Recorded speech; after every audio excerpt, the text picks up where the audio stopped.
नमस्कार, clip news में आप सभी का स्वागत है। हम जानेंगे इस चैनल के माध्यम से झारखंड और देश दुनिया की मुख्य व ताजा खबरें।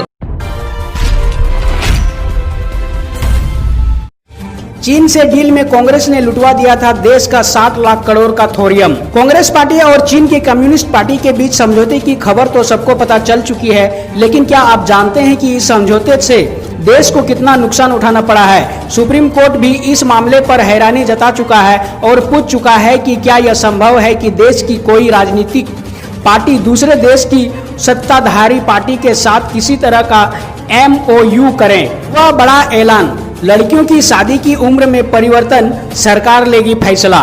पीएम नरेंद्र मोदी ने लड़कियों की शादी को लेकर जरूरी संकेत दिए हैं। इसमें इस बात के संकेत दिए हैं कि आने वाले दिनों में लड़कियों की शादी करने की न्यूनतम आयु बढ़ाई जा सकती है। ऐसे में 74वें स्वतंत्रता दिवस के अवसर पर लाल किले से देश को संबोधित करते हुए पीएम मोदी ने कहा कि सरकार ने इसको लेकर एक कमेटी बनाई है और उनके सुझाव को ध्यान में रखते हुए सरकार जल्द ही फैसला ले सकती है।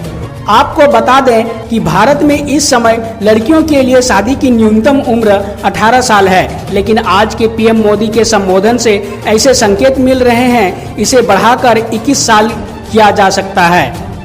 हिल गई धरती, भूकंप के ताबड़तोड़ झटकों से कांपा देश, दहशत में आए लोग। खबर है सतारा महाराष्ट्र से। भूकंप के झटकों से एक बार फिर देश की धरती थर्रा गई है। लगातार आ रहे भूकंपों के चलते अब महाराष्ट्र में भूकंप से जोरदार झटके महसूस किए गए हैं। सतारा जिले में शनिवार सुबह ही भूकंप आया। इसके बारे में अधिकारियों ने जानकारी देते हुए बताया कि भूकंप का केंद्र जिले में स्थित कोयना बांध के पास स्थित था। उन्होंने कहा कि जान माल के किसी नुकसान की सूचना नहीं मिली है। नेपाल के प्रधानमंत्री ओली ने फोन कर पीएम मोदी को स्वतंत्रता दिवस पर दी बधाई। भारत के साथ जारी तनाव के बीच नेपाल के पीएम KP शर्मा ओली ने पीएम नरेंद्र मोदी को फोन करके स्वतंत्रता दिवस पर बधाई दी। दोनों नेताओं ने कोरोना वायरस स्थिति पर चर्चा की। इससे पहले आज ओली ने ट्वीट कर कहा कि प्रधानमंत्री नरेंद्र मोदी, भारत सरकार और भारत के लोगों को 74वें स्वतंत्रता दिवस की हार्दिक बधाई और शुभकामनाएं। भारत के लोगों की अधिक प्रगति और समृद्धि के लिए शुभकामनाएं। बता दें कि नेपाल सरकार द्वारा भारतीय क्षेत्र के कुछ हिस्सों को शामिल करके एक नया नक्शा जारी करने के बाद दोनों देशों के बीच संबंधों में तनाव पैदा हो गया है। इसके बाद से दोनों नेताओं ने पहली बार बातचीत की है। ऐसे में काफी महत्वपूर्ण बताया जा रहा है। सरकार की आलोचना पर गुस्साए बिहार सीएम नीतीश, बोले घर बैठे कुछ भी ट्वीट करना फैशन बन गया है। तो आपको बता दें कि खबर है बिहार से। बिहार के मुख्यमंत्री नीतीश कुमार ने शनिवार को अपनी सरकार की कथित तौर पर मूर्खतापूर्ण आलोचना पर नाराजगी जताते हुए कहा कि लोगों को उनकी उपलब्धि बेहतर तरीके से समझने के लिए उनके सत्ता में आने से पहले की राज्य दयनीय हालत पर गौर करना चाहिए। उन्होंने पटना के ऐतिहासिक गांधी मैदान में स्वतंत्रता समारोह दिवस को संबोधित करते हुए अपनी सरकार की उपलब्धियां के साथ साथ शिक्षकों की बहाली और पहले से ही सेवा में मौजूद कर्मियों को कर्मचारी भविष्य निधि योजना से जोड़ने जैसे लोकप्रिय कदमों की जानकारी दी। आपको बता दें कि लगातार चौथी बार निर्वाचित होने के लिए चुनाव मैदान में जाने से पहले मुख्यमंत्री का स्वतंत्रता दिवस पर यह आखिरी संबोधन था। बिहार सीएम नीतीश के ऐलान से खुश हुए बिहार के नियोजित शिक्षक, जाने नए सेवा शर्त में क्या मिलेगा लाभ। खबर है बिहार से। ये बात लगभग पक्की मानी जा रही थी कि बिहार सरकार से नाराज प्रदेश के करीब 4.25 लाख नियोजित शिक्षकों को मनाने के लिए सीएम नीतीश कुमार स्वतंत्रता दिवस के अवसर को कोई बड़ा ऐलान कर सकते हैं। हुआ भी ठीक ऐसा। पटना के गांधी मैदान में अपने संबोधन में मुख्यमंत्री ने बिहार में नियोजित शिक्षकों के लिए बड़ी घोषणा की। उन्होंने कहा कि जल्द ही उनके लिए नई सेवा शर्त नियमावली लागू की जाएगी, जिसके तहत शिक्षकों को नई लाभ मिलेगी। सीएम नीतीश के इस ऐलान के बाद माध्यमिक शिक्षक संघ के अध्यक्ष केदार पांडे ने सीएम नीतीश को बधाई दी है। PUBG खेलने के लिए नहीं था मोबाइल तो रची खुद के अपहरण की साजिश, मां को फोन कर मांगे 3 लाख रुपये। खबर बताया जा रहा है बिहार से है। नाबालिग लड़के ने खुद को अपहरण का नाटक किया और मां को कॉल कर 5 लाख रुपए की फिरौती मांगी। पटना के केंद्रीय विद्यालय में 10वीं के इस छात्र की करतूत जानकर आप हैरत में पड़ जाएंगे कि ऐसा भी हो सकता है। पुलिस ने जांच में उसे पकड़कर पूछताछ की तो घटना का राज खुल गया। पता चला कि पबजी गेम खेलने के लिए उसके पास अच्छा मोबाइल नहीं था, इसलिए मोबाइल खरीदने के लिए खुद ही अपने अपहरण की साजिश रची थी। मोबाइल खरीदने के बाद बचे रुपयों से वो क्रिकेट एकेडमी में एडमिशन लेता है। खबर है पश्चिम बंगाल से। हुगली में झंडा फहराने को लेकर हुई हिंसा में भाजपा कार्यकर्ता की मौत। तो आइए जानते हैं पूरी घटना। बंगाल में स्वतंत्रता दिवस के मौके पर शनिवार को झंडोत्तोलन को लेकर हुए राजनीतिक संघर्ष में एक भाजपा कार्यकर्ता कथित तौर पर हत्या किए जाने का मामला सामने आया है। यह घटना हुगली जिले के खानखूल इलाके के नातीपुर टू दौलतचक गांव में घटी है। घटना के बाद से इलाके में तनाव का माहौल है। हत्या को लेकर भाजपा कार्यकर्ताओं ने जमकर विरोध प्रदर्शन किया, जिसके बाद पुलिस को लाठीचार्ज करके स्थिति को नियंत्रित करना पड़ा। इस मामले में पुलिस ने 8 लोगों को हिरासत में लिया है। मृतक भाजपा कार्यकर्ता का नाम सुदर्शन प्रमाणिक बताया जा रहा है। खबर है पश्चिम बंगाल के आसनसोल से। सोनालपुर में भूमाफियों के खिलाफ स्थानीय लोगों ने खोला मोर्चा, प्रशासन से की कार्रवाई की मांग। खबर है आसाम के सिलीगुड़ी से। DRI ने सीज किए 26 किलो सोना। सोने की 160 ईंटों की कीमत लगभग 14.5 करोड़ आंकी जा रही है। तो आपको बताते चले कि पश्चिम बंगाल के सिलीगुड़ी में तस्करी की जा रही सोने की बड़ी खेप पकड़ी गई है। डायरेक्टर ऑफ रेवेन्यू इंटेलिजेंस ने सोने की 160 ईंटें बरामद की है। बताया गया कि ये सभी विदेश में बनी है और इनका कुल वजन लगभग 26.56 ग्राम है।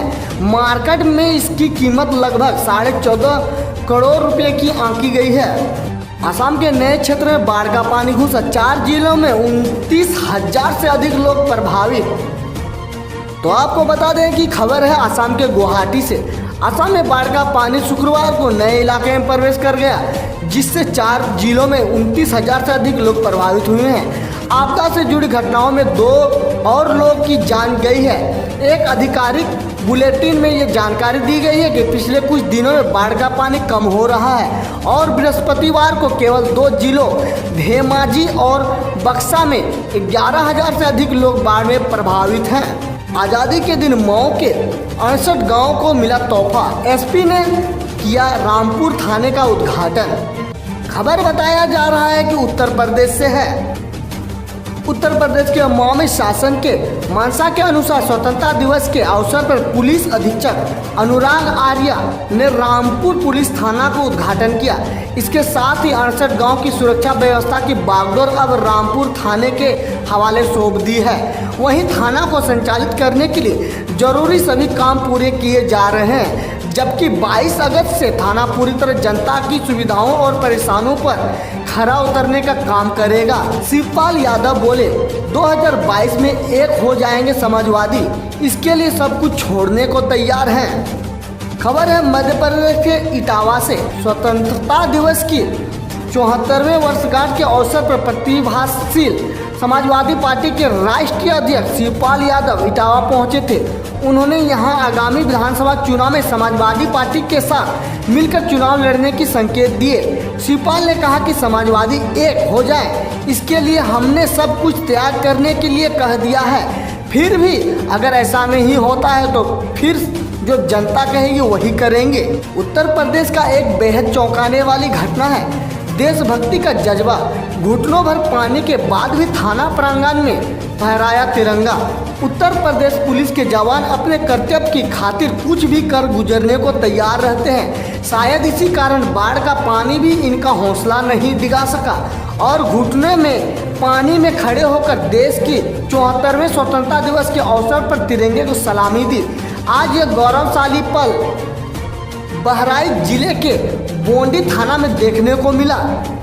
उत्तर प्रदेश का और एक चौंकाने वाली घटना है। बाढ़ पानी के बीच भी कम नहीं हुआ देशभक्ति का जज्बा। टीचर नहीं आए तो ग्रामीण ने किया झंडा तोलन। उत्तर प्रदेश के कई जिलों में बाढ़ का पानी चपेट में है। इसके बाद भी यहाँ स्वतंत्रता दिवस पर लोगों में देशभक्ति का जुनून कम नहीं हुआ।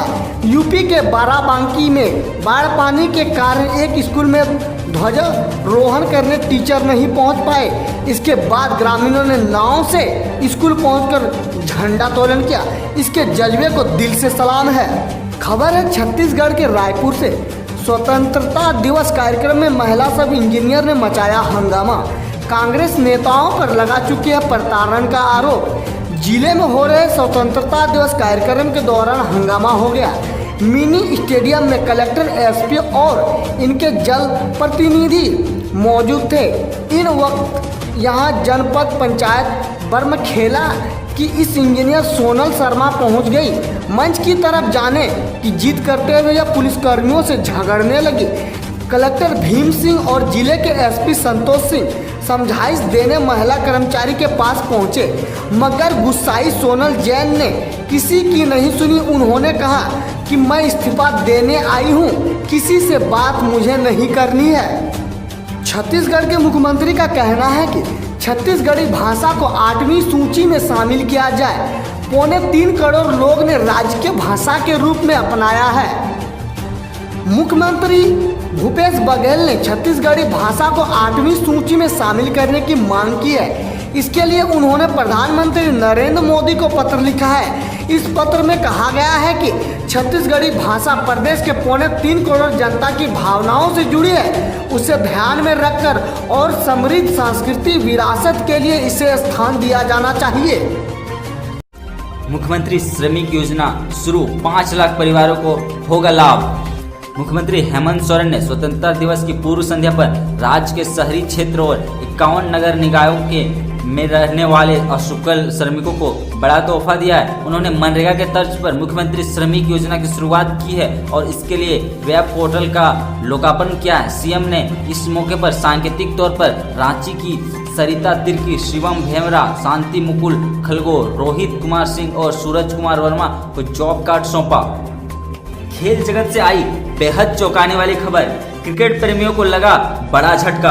आपको जानकर बेहद हैरानी होगी कि टीम इंडिया के पूर्व कप्तान महेंद्र सिंह धोनी ने इंटरनेशनल क्रिकेट से लिया संन्यास और साथ ही साथ इंडिया टीम के धाकड़ बल्लेबाज सुरेश रैना ने भी इंटरनेशनल क्रिकेट को कहा अलविदा। खबर है झारखंड से।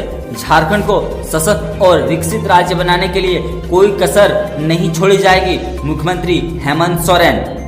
मुख्यमंत्री हेमंत सोरेन ने स्वतंत्रता दिवस के अवसर पर शनिवार को यहां की जनता के रचनात्मक सहयोग से झारखंड को एक सशक्त और विकसित राज्य बनाने के लिए वह कोई कोर कसर नहीं छोड़ेंगे। साथ ही झारखंड वासियों को भावनाओं के अनुरूप स्थानीयता और पुनः परिभाषित करने के लिए एक समिति गठित की जाएगी। देश के 74वें स्वतंत्रता दिवस के अवसर पर यहां मोहराबादी मैदान में ध्वजारोहण करने के बाद अपने संबोधन में मुख्यमंत्री ने कहा कि राज्य की जनता ने हमें स्पष्ट जनादेश देकर जो विश्वास और भरोसा जताया है, इसके लिए मैं जनता का हृदय से आभारी हूं। मैं वादा करता हूं कि आपके रचनात्मक सहयोग से झारखंड को एक सशक्त और विकसित राज्य के रूप में स्थापित करने में कोई कोर कसर नहीं छोड़ूंगा। खबर है झारखंड से अनुबंध कर्मियों के लिए बन सकती है 5 IAS की कमेटी। तो आइए जानते हैं क्या है पूरी खबर। स्थानीयता को फिर से परिभाषित करने के प्राइवेट सेक्टर में 75% तक आरक्षण और अनुसूचित जनजाति, अनुसूचित जाति एवं पिछड़ा वर्ग के लोग का आरक्षण प्रतिशत पर विचार करने के लिए मंत्रिमंडलीय उप समिति का गठन मंगलवार को कैबिनेट की बैठक के साथ हो गया है। इसके अलावा अनुबंध कर्मियों के कार्यों से संबंधित सेवा शर्तों, कार्यावधि और मानदेय की राशि के एकारूपता को लेकर विकास आयुक्त की अध्यक्षता में एक कमेटी बनाने का विचार चल रहा है। इस कमेटी में कर्मियों सचिव, वित्त सचिव, श्रम सचिव और विधि सचिव भी सदस्य के तौर पर मौजूद रहेंगे। खबर है झारखंड से। झारखंड की गौरव की बात है, दुबई में बिकी झारखंड की सब्जी, अब लंदन और फ्रांस की बारी। रांची की नीतू केसरी के सब्जी की पहली खेप शुक्रवार को दुबई पहुंच गई है। सब्जियों को 3 गुनी कीमत मिली है। इसके किसान गदगद हैं। अपने साथी किसानों के लिए वह प्रेरणा बनी हुई है। नीतू राजधानी में नेचुरल फार्मिंग नाम से एक फार्म प्रोड्यूस ग्रुप चलाती है।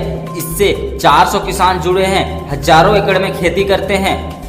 स्वतंत्रता दिवस पर लाल किले की प्राचीर से सैनिटरी नैपकिन का जिक्र कर प्रधानमंत्री मोदी ने लूटी वाहवाही। सैनिटरी नैपकिन की चर्चा करने के लिए ट्विटर पर मोदी की प्रशंसा अक्षय कुमार ने भी की तारीफ। इधर स्वतंत्रता दिवस पर नेपाल बांग्लादेश से मिले सकारात्मक संकेत। ओली ने कहा, मोदी के नेतृत्व में द्विपक्षीय रिश्ते का स्वर्णिम दौर। उन्होंने स्वतंत्रता दिवस के शुभ अवसर पर प्रधानमंत्री नरेंद्र मोदी को बधाई दी और 10 मिनट तक चर्चा की।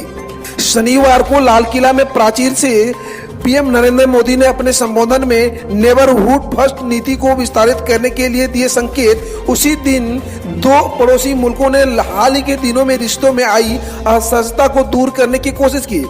एक तरफ तो नेपाल के पीएम केपी ओली पीएम नरेंद्र मोदी को टेलीफोन कर आजादी की वर्षगांठ की बधाई दी, तो दूसरी तरफ बांग्लादेश के राजदूत मोहम्मद इरफान ने भारत के साथ रिश्तों को नई ऊंचाई देने का भी पूरा श्रेय नरेंद्र मोदी को दिया।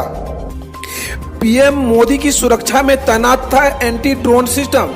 जाने खासियत। देश आज 74वां स्वतंत्रता दिवस मना रहा है। इस खास मौके पर डीआरडीओ ने बनाए हुए एंटी ड्रोन सिस्टम को शनिवार को लाल किले पर तैनात किया गया। यह सिस्टम 3 किलोमीटर तक किसी भी माइक्रो ड्रोन का पता लगा सकता है और लेजर हथियार का उपयोग करके उसे नीचे गिरा सकता है। पर भारत के जम्मू कश्मीर से कश्मीर की आजादी के 74 साल में पहली बार श्रीनगर में लाइव दिखाया गया प्रधानमंत्री मोदी का भाषण। देखिए पीएम मोदी का ताकत। स्वतंत्रता दिवस पर विभिन्न देशों ने दी बधाई, जताया आभार। नेपाल के प्रधानमंत्री ओली ने फोन कर प्रधानमंत्री मोदी को स्वतंत्रता दिवस की शुभकामनाएं दी।